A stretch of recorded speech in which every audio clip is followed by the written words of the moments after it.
Ah bon, ben là, il semblerait que l'irréparable s'est produit.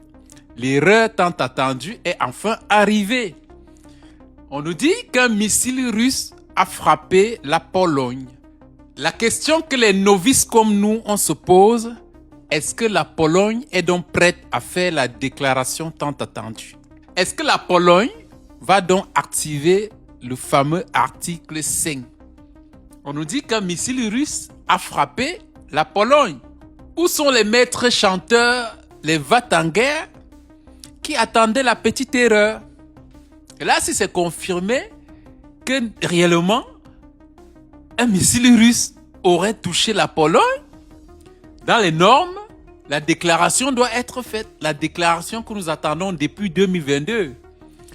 Il faut rappeler que ils sont en train de prévoir une déclaration avec la Russie d'ici 2030.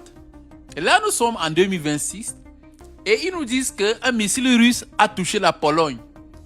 Il est clair, l'article 5 devrait être enclenché. Mais depuis cet après-midi que l'incident se serait produit, on s'attendait à des déclarations incendiaires, même des spécialistes qui ont l'habitude de citer à longueur de journée le fameux article 5.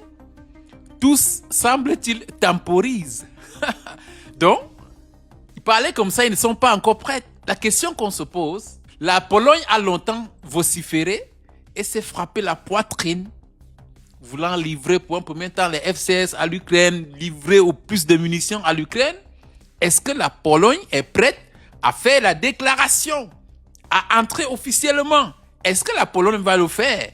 Ou alors, on n'est pas encore prêt face à la Russie. Et là, mesdames et messieurs, si vous vous préparez encore pour espérer déclencher en 2030, la Russie est non seulement prête à l'heure où nous sommes en train de parler, mais en 2030, elle sera peut-être triplement prête.